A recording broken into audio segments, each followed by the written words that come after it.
केवल तुझसे प्रेम करूं,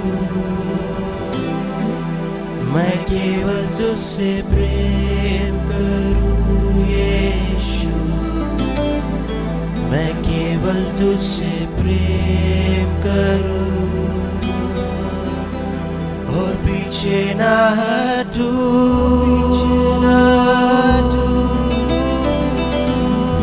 तेरे ही मार्गों पर चलूं,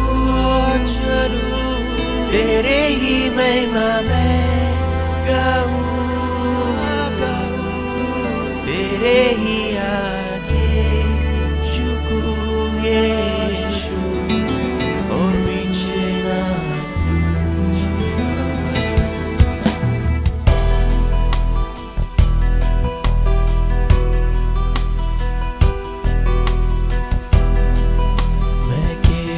तुझसे प्रेम करूं,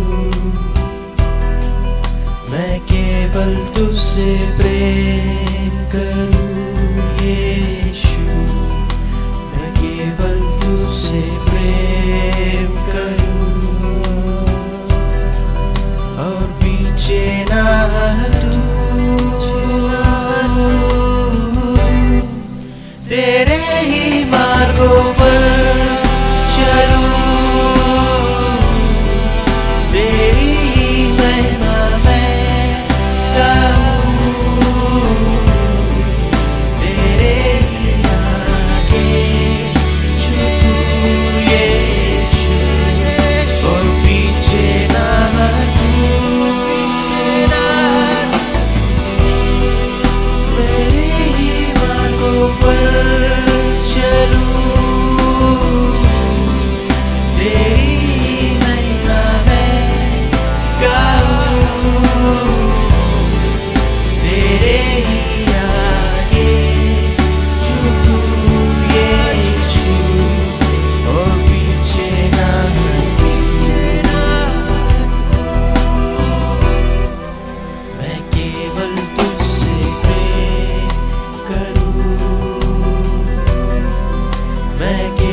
प्रभु की स्तुति हो। प्रभु आप सबको बहुत बहुत आशीष दे और परमेश्वर का अनुग्रह है हम सबके साथ में बना रहे। आमीन। हमारे प्रभु यीशु मसीह और पवित्र आत्मा और परमेश्वर पिता की धन्यवाद हो। आज सब हम लोग मिलने के द्वारा परमेश्वर की स्तुति और महिमा होती रहे। आमीन। हालेलुया। तो आइए मेरे प्रियो, आज एक विशेष अध्ययन को हमने अपने सामने रखा है, क्योंकि आज जो परिस्थितियां हमारे सामने हैं और इन बातों को समझना और समझकर हमें परमेश्वर से दुआ और प्रार्थनाओं में स्थिर रहना और परमेश्वर के साथ में चलना, यह हमारे लिए अत्यंत आवश्यक है आज इन परिस्थितियों के कारण। आमीन। हालेलुया। तो मेरे प्रियो, एक आध्यात्मिक महान सच्चाई आज मैं आपके सामने रखता हूँ। इस बात को केवल और केवल संसारिक लोग ये बात नहीं समझ पाएंगे, परंतु मेरा मानना यह है कि आध्यात्मिक लोग और आध्यात्मिक दुनिया के लोग इस बात को अवश्य समझेंगे और इस बात को पहचान भी लेंगे। आमीन। हालेलुया। तो मेरे प्रियो, अय्यूब की किताब में एक ऐसी अजीब बात यहाँ लिखी हुई है। हम अपने बाइबल धर्मशास्त्र में से इस बात को हम लोग देखेंगे। अय्यूब की किताब उसका 26वां अध्याय और उसका 13 पद को यदि हम देखते हैं तो सचमुच ही एक विचित्र बात यहाँ पर हमें दिखाई देती है। तो ये बात पवित्र आत्मा ने अय्यूब के मुंह से कहलवाया, लेकिन ये बात आज हम जब अपने इस संसार में, इस दुनिया में जब हम ये सारी परिस्थितियों को जब देखते हैं तो ये सत्य है कि ये बात अय्यूब के मुंह से निकल गया और ये बात सच साबित हुआ है। आमेन, हालेलुया। तो मेरे प्रियो, इस वचन में लिखा है अय्यूब 26:13 में, उसकी आत्मा से आकाश मंडल स्वच्छ हो जाता है। आमेन, ये पहली बात। और दूसरी बात यहाँ लिखा है, वो अपने हाथों से वेग भागने वाली नाग को मार देता है। आमेन, हालेलुया। ये दो काम जो है ईश्वर के अलावा और कोई भी इस कार्य को नहीं कर सकता, ऐसा ये बात यहाँ पर प्रमाणित हो रहा है। आमेन, हालेलुया। प्रभु की स्तुति हो मेरे प्रियो। यहाँ सबसे पहली बात यह है कि आकाश मंडल को वो अपनी आत्मा से स्वच्छ करता है। हालेलुया। तो आज मेरे प्रियो, हम इस संसार में, इस दुनिया में हम जो देख रहे हैं और जो परिस्थिति आज हमारे सामने है, वो केवल और केवल आकाश मंडल में जो आज जो उथल पुथल है, आकाश मंडल में जितनी प्रभूषण और वायरल और इस प्रकार की जो बातें आज हमारे साथ में हो रहे हैं, ये सारी बातें जो है, अगर आध्यात्मिक दुनिया में, अगर हम आध्यात्मिक चश्मे से यदि हम इस बात को देखें, उस नज़रिया से यदि देखें, तो आपको ये बात स्पष्ट समझ में आएगा कि हाँ, आकाश मंडल में जो आज प्रभूषण हुआ है, आकाश मंडल में जितनी आज तेज गति से जो वायरस, जो विषैली जो हवाएं जो चल रही है, इसके कारण मनुष्य जाति पर और मनुष्य लोगों पर बहुत बड़ी विपत्ति और आंधी जैसा चल रहा है। तो मेरे प्रियो, इस वचन में उस बात का जवाब है। यहाँ स्पष्ट लिखा है कि उसकी आत्मा से आकाश मंडल स्वच्छ होता है। आमेन, हालेलुया।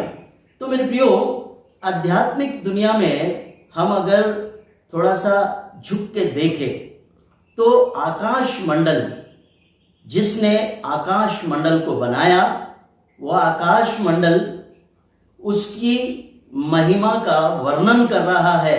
ऐसा भजन संहिता 19 में और उसके पहले पद में हम लोग देखते हैं। आकाश मंडल किसकी महिमा कर रही है? परमेश्वर की महिमा कर रही है। अब वही महिमा आज प्रभूषित हो गया है। आमेन, हालेलुया। इस बात को ध्यान में रखें मेरे प्रियो, आज वही आकाश मंडल आज प्रभूषित हो गया है, और जिसके कारण आज मानव जाति पर बहुत बड़ी विपत्ति और बहुत बड़ी संकट और मुसीबत यहाँ पर चल रहा है। तो मेरे प्रियो, इस बात को यदि हमें समझना है, तो आपको इफिसियों की पत्री में भी आपको देखना होगा, क्योंकि मैंने ये बात आध्यात्मिक दुनिया के लोगों के लिए कह रहा हूँ, और ये शारीरिक और संसारिक लोग इस बात को कदापि नहीं समझ पाएंगे, लेकिन मैं आध्यात्मिक तौर तरीके से ये बात कर रहा हूँ। आमेन, हालेलुया। तो इस बात को यदि आप फिर इफिसियों की पत्री उसका 6वां अध्याय और उसके 12वें पद में यदि आप देखेंगे, तो वहां पर आकाश मंडल में क्या है और आकाश मंडल क्यों प्रभूषित है, और आकाश मंडल क्यों आज उन शैतानी शक्तियों से, उन सेनाओं से भरा है, जिसका युद्ध, जिसके विषय में हम लोग एक आत्मिक युद्ध वहां पर हमने देखा है। इफिसियों 6वां अध्याय और उसका 12 पद। आमेन, हालेलुया। तो आकाश मंडल में वो शैतानी सेना भी है जो परमेश्वर की महिमा को, जो आकाश मंडल में है, वो उसको प्रभूषित करना चाहता है, उसको खराब करना चाहता है। इंसानी जो परमेश्वर ने जो इंसान को उसकी महिमा के लिए बनाया, और उसी महिमा को वो प्रभूषित करके, उसको खराब करके, उसको वो नाश करने पर तुला हुआ है। आज वही बात आज इस संसार में भी हम लोग देख रहे हैं। मेरे प्रियो, ये सारा जो बात है, उसका जो सारांश है, इस वचन में यहाँ लिखा है। तो मेरे प्रियो, इस आकाश मंडल को फिर से स्वच्छ होने के लिए यहाँ पर ईश्वर की आत्मा ही ये कार्य कर सकता है। यहाँ पर हम लोग स्पष्ट रूप से देख रहे हैं। आमीन, हालेलुया। अय्यूब ने बोलते बोलते ये बात कह गया कि उसकी आत्मा से ही आकाश मंडल स्वच्छ होता है। आमीन, हालेलुया। ये महान सच्चाई हमें समझना है मेरे प्रियो।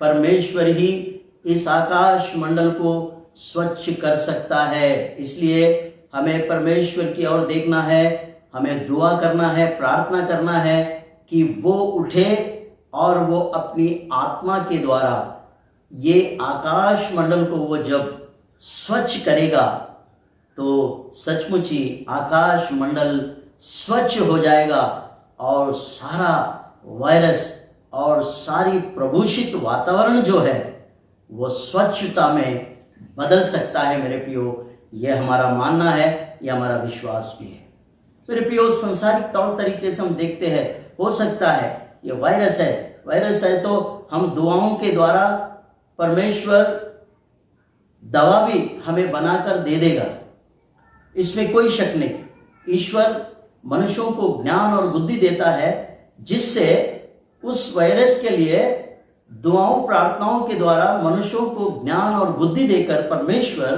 दवा भी परमेश्वर दे सकता है और दवा जरूर प्रभु देगा और इसका निर्मूलन हो जाएगा। परंतु आकाश मंडल का स्वच्छ करने वाला केवल ईश्वर ही है जिसने उसको बनाया, वही उसको स्वच्छ कर सकता है। ये महान सच्चाई आज हम लोग यहाँ पर देख रहे हैं। आमीन, हालेलुया। तो ईश्वर अपनी आत्मा से आकाश मंडल को स्वच्छ करेगा। आमीन, क्योंकि आकाश मंडल में उसकी महिमा का वर्णन हो रहा है। उसका महिमा का तात्पर्य यह है, परमेश्वर ने मनुष्य को अपनी महिमा के लिए बनाया है और उसी मनुष्य को, मनुष्य जाति को प्रदूषित करके उसको मारने के लिए, उसको सताने के लिए शैतान ने अपना जो कुछ उसने रंजिश और अपना जो उसने हुकूमत बनाया है, तो उस पर परमेश्वर ही इकलौता एक ऐसा शख्स है और ऐसा ताकत है, वही उसको स्वच्छ कर सकता है और वही उसको शुद्ध कर सकता है। इतना हम आध्यात्मिक लोग मानते हैं और जानते हैं और विश्वास भी करते हैं। आमीन, हालेलुया। अब मैं आपको यहां से दूसरी बात की ओर ले चलता हूं। नीचे और एक बात लिखा है, वो यह है, वो अपने हाथों से वेग भागने वाले नाग को मार देता है। आमीन, हालेलुया। दूसरी बात, अब मैंने पहली बात समाप्त कर दिया। अब दूसरी बात यहाँ यह है, वो अपने हाथों से वेग भागने वाली नाग को मार देता है। अब यहाँ पर आध्यात्मिक दुनिया की और एक सच्चाई यहाँ पर छिपी हुई है मेरे प्रियो। ये छिपी हुई रहस्य है। बाइबल धर्मशास्त्र में बहुत से बातें जब हम ढूंढ डांड करते हैं और फिर यहाँ से वहाँ, वहाँ से यहाँ जब देखते हैं तो तभी उसका निचोड़ निकलता है और उसका खुलासा होता है। क्योंकि बाइबल में लिखा है, थोड़ा यहाँ थोड़ा वहाँ। जब थोड़ा यहाँ थोड़ा वहाँ, इसको जब हम मिलाते हैं तो उसका सारांश निकल कर बाहर आता है। तो आज बाइबल की भाषा ऐसा ही है, क्योंकि बाइबल में कोई बात एक जगह है तो उसका तोड़ और उसका निकास कहीं ना कहीं है। तो जब उसको हम ढूंढ लेते हैं तो उसका जवाब निकल कर आता है। आमीन, हालेलुया। तो अब देखिए, यहाँ अय्यूब ने बोलते बोलते ये कह दिया, वो अपने हाथ से वेग भागने वाली नाग को भी मार देता है। आमीन, हालेलुया। ये सच्चाई एक महान रहस्यमय है मेरे प्रियो। ये महान सच्चाई है जो ईश्वर ने आदि में से उस बात को बाइबल में रखा है। देखिए, यहाँ एक विषीली जहरीली सांप की बात चल रही है, नाग। क्योंकि हम देखते हैं संसार में नाग जो है वो बहुत जहरीला सांप होता है। उस जहरीली सांप की यहाँ पर चर्चा है, नाग, और वो भी वेग भागने वाला। आज हम संसार में देख रहे हैं कितना तेजी से बीमारियां बढ़ रहे हैं, कितना तेजी से वायरस बढ़ रहा है। ये तेज भागने वाला विशीला नाग, आमेन, हालेलुया। तो मेरे प्रियो, अब ये नाग और ये सांप की चर्चा यहाँ आया है तो ये कहीं और नहीं, बाइबल में ही है। सबसे पहले एदन की वाटिका में जो सांप, जो जिसको हम इब्लीस कहते हैं, जिसको हम शैतान कहते हैं, वही सांप, पुराना इब्लीस, पुराना सांप, वही जो एदन की वाटिका में परमेश्वर की महिमा, जो आदम और हवा था, उनको उसने बरमा कर गिरा डाला और परमेश्वर की महिमा को उसने गंदलाने की कोशिश किया। यानी परमेश्वर की महिमा को वो खराब करना चाहा, नीचे गिरा दिया।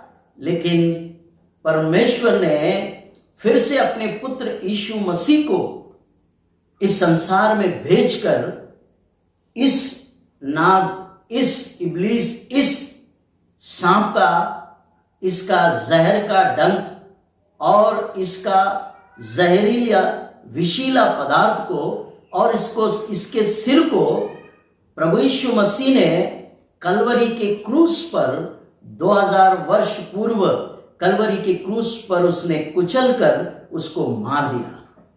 आमेन, हालेलुया। तो वही बात को यहाँ पर अय्यूब रहस्यमय तरीके से इस बात को खुलासा किया। वही अपने हाथों से वेग भागने वाली नाग को मार देता है। आमेन, हालेलुया। उसने मार भी दिया, क्योंकि कलवरी के क्रूस पर, उस क्रूस के बलिदान पर प्रभु यीशु मसीह ने, उसके इकलौते पुत्र यीशु ने ही उस सांप का सिर को कुचल दिया और उसको हरा दिया और उसको मार दिया। वो मर गया है, वो मर चुका है। अब उसका कोई भी ताकत मनुष्य जाति पर और इस संसार पर, संसार के लोगों पर नहीं चलेगा। लेकिन थोड़ा सताव जरूर होगा, हो रहा है। लेकिन परमेश्वर ने अपने पुत्र ईसा मसीह के द्वारा उसके सिर को कुचल डाला, उसके डंक को, मृत्यु के डंक को तोड़ डाला। पहले कुरिन्थियों की पत्री 15 अध्याय में और उसके 57 और उसके पदों में आप देखते हैं, 52 पदों में देखते हैं, उसने उसके डंक को तोड़ डाला है, मृत्यु को उसने परास्त कर दिया। ऐसा हम लोग बाइबल में देखते हैं मेरे प्रियो। ये काम प्रभु यीशु मसीह अपने पिता परमेश्वर की आज्ञा के अनुसार इस संसार में आया और इस सांप का सिर को कुचल दिया और उसके जहरीले डंक को उसने तोड़ डाला है।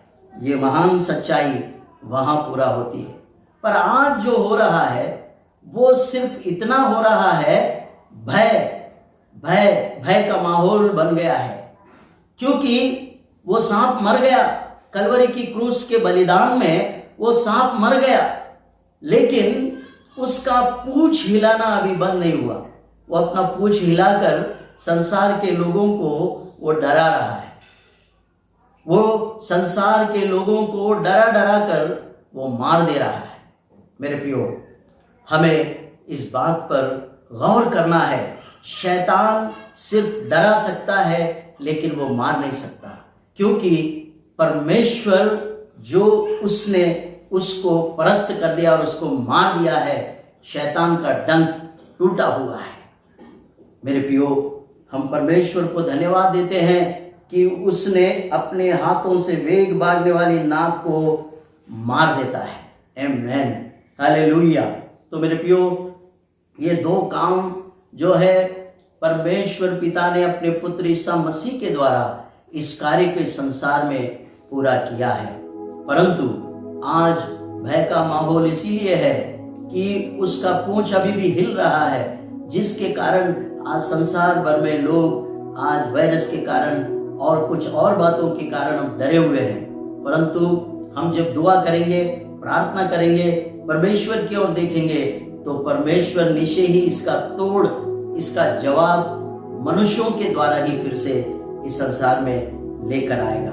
क्योंकि हमारे दुआओं के कारण परमेश्वर जरूर दवा भेजेगा और संसार के मानव जाति को जो उसकी महिमा का वर्णन है उसको वो बचा लेगा, और उसकी महिमा का स्वरूप जो इंसान और मानव जाति है, मानव जाति को परमेश्वर अपने कोई ना कोई ऐसा दवा बनाकर दुआओं के द्वारा परमेश्वर अपने लोगों को, मानव जाति को बचाकर अपने लिए खड़ा करेगा।